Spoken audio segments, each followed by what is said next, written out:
Alright y'all, welcome back to the channel and to some more turkey patterning. And today we've got another combination that we haven't tried, but it's one that several of you guys said, hey, I should bring out here and test because you've seen better results with it than what we had previously got out of these shells. So of course I had to bring it out here and see what it could do, because at least in theory, it should give us a pretty decent pattern as long as the shells are able to perform. And as for the shells we've got here today, I brought out some more of the Winchester Longbeard XR 20 gauge shells. They are a 3-inch 1¼ ounce payload of number 5 shot, moving about 1,000 feet per second. Now we tested these about a week ago and they were kind of meh, middle of the road. Definitely nothing special, which is pretty surprising for a longbeard shell, but I have heard mixed reviews, especially on the newer 20 gauge longbeard shells. So I don't know, they might be decent, they might not be. We'll see what happens as we continue to test them, but if they're going to perform, it's probably going to be through today's setup based on what several of you guys said as well. And as for that setup we've got here today, I brought out the Stevens 301 20 gauge with this choke, which is the Cabela's Blackmaxx 575 constriction. And just in general, this 301 has really worked well with this Blackmaxx, with a lot of stuff we put through it. So it should give us a decent pattern, but I think it's going to come down to whether or not these 20 gauge longbeards are worth anything or if they're kind of junk compared to the 12 gauge version. But a lot of you guys suggested that I try it through the Blackmaxx, so we'll see what happens. But as for the test today, everything is the same as usual. The turkey paper is set up at 40 yards. I've got the chronograph so we can get our velocity out of them as well. So we'll get you guys a view of the target, take the shot, look at the chrono, and then go down and look and see what kind of results it actually gave us. I have decently high hopes for this combination, but we're still not entirely sure how the 20 gauge longbeard shells are going to consistently perform. So let's just go over here and take this shot and see what kind of a pattern we're actually able to get.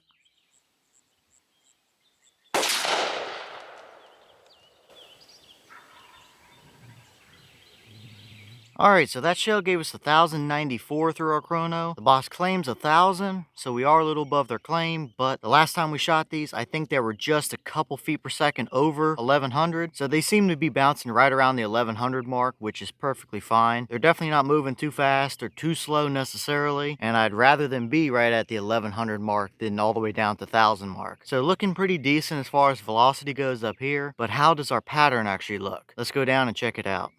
Alright, now we're down here at our 40-yard paper, and this is what we got. And I do think our pattern is a touch on the high side. Now, we do still have a dead bird. There are 2 through the brain and a couple more down the spine, so we would have come home with the turkey. However, as you can see, this is not typically what you think of when you think of a Longbeard XR pattern. It is, once again, kind of all over the place, very splotchy, without a really defined core area. Now, we definitely have a couple little areas that are hotter than the rest. Right above his head there is a little bit hotter of an area as compared to the rest of the pattern, as well as this little clump of stuff over here. So it kind of sort of tried to have a core starting, but still definitely nothing impressive, especially for a longbeard shell. Now, would it still be able to get you a turkey at 40 yards? Yes, it would. It would look a little bit better if we were lowered down a little bit, more centered up on the paper, but it would still get you a turkey. Is it a combination that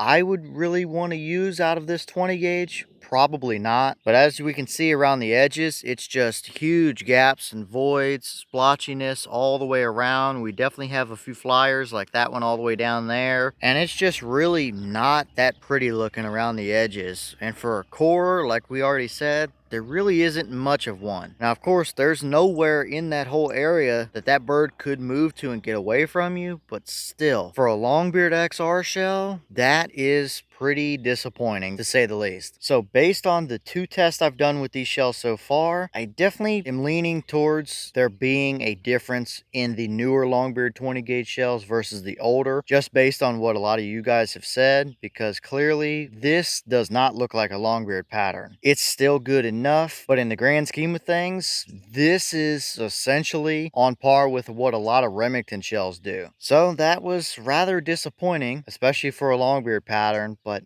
I don't know. Maybe I might get lucky and find the right combination as we continue to test these with more chokes. Maybe there's a handful of shells in the box that perform better than others. I really don't know. Either way, this is quite a bit of a disappointment. Yes, it still would technically get you a turkey at 40 yards, but it's not really a setup that I would want to use.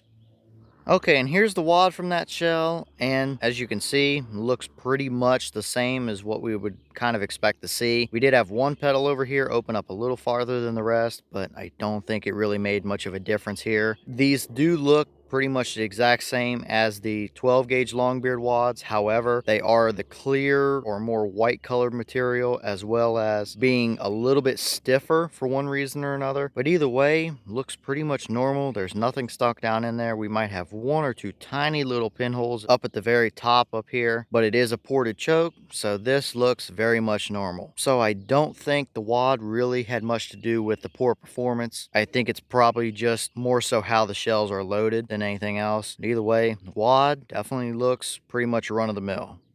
All right, y'all. Well, what did you think about that pattern right there? It's definitely not anything outstanding. It's not really what you would think of when you think of longbeard patterns. If I were to show you a picture of that, I guarantee you that you probably wouldn't guess that it was a longbeard pattern. So definitely a little bit disappointing, but on the flip side, not necessarily surprising based on what a lot of you guys have said and other things that I've heard or seen along the way. I don't know. I'd love to get my hands on a box of 20 gauge longbeards from 5 years ago or so to see if there actually is any difference to them or not. But as far as these two tests that we've done so far, they've been rather disappointing. But as always, leave your thoughts in the comments. Is that about what you were expecting? Were you a little bit surprised one way or the other? Have you tested the 20 gauge longbeard shells as of recent? And is there any difference that you know of between them? Whether that be in how they load them or just magically they perform different all of a sudden? And is there another choke combination or anything you want to see me try those longbeards through? Let me know all that down below. But with that being said, I've got some more testing to film for you guys, so I'm going to get back to it. As always, we have the channel Instagram as well as the mailbox where you can send stuff if you'd like. All that information will be in the description if you're interested in it, but I'm going to get back to it, so I'll see y'all in the next one.